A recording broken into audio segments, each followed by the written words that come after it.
Hey guys, Matt here. It's been a jam-packed week in regards to Apple news and leaks and rumors. Ton of stuff from every angle. It's almost like, where do we even start? I just wanted to bring you a few tidbits of news that I thought was pretty relevant in the world of Apple. So let's dive in. So the first bit of news I wanted to talk about is the confirmation of the triple camera system on the back of the upcoming 2019 iPhones. Leaker OnLeaks in conjunction with cashcaro.com have confirmed that indeed there will be this tri-camera setup on the back, which will include three 12 megapixel cameras. You'll have one telephoto, one wide angle, and an ultra wide angle. And here's the renders. So as you can see, it looks like Apple is sticking to this kind of square patch on the top left of the phone with the three camera holes, the flash, and then the microphones down there as well. It's also reported that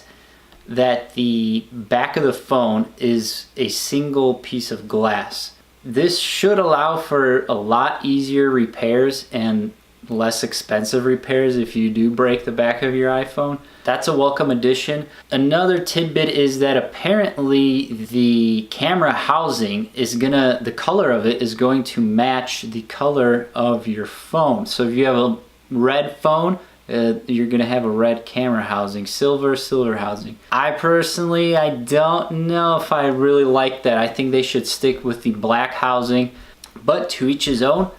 Curious what you guys think. And now moving to the front of the phone, there are reports from Min Chiang Kuo that the front-facing camera on the 2019 iPhones will get a megapixel bump from 7 to 12 megapixels.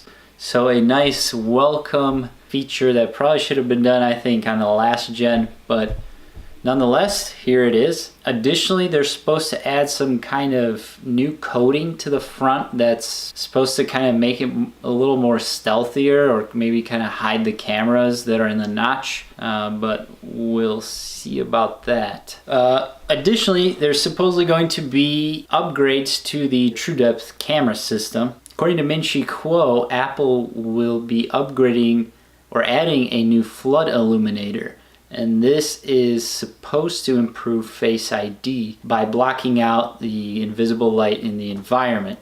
So not only is it secure already, apparently this should make Face ID faster. So very welcome addition. Okay, some AirPod news. According to Digitimes, Apple is set to release AirPods 3 later this year.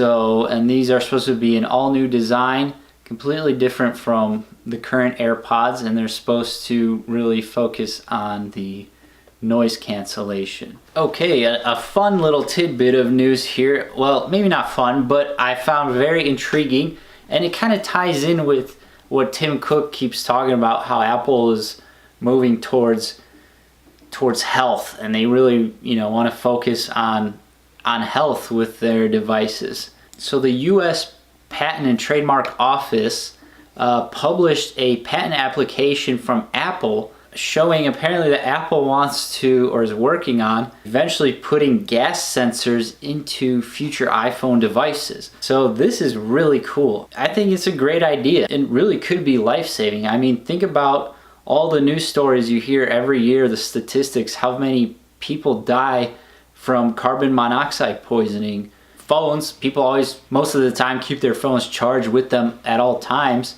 So if you have a phone that tells you, hey, there's a deadly gas here, I mean, think about all the lives that it really could save. Apparently they want to put in 3 sensors, and the phone would be able to tell whether you're outdoors or indoors. And so if there would be a harmful gas present, the phone will be able to detect this and somehow alert you. So really interesting, and really hope to see this in future iPhones.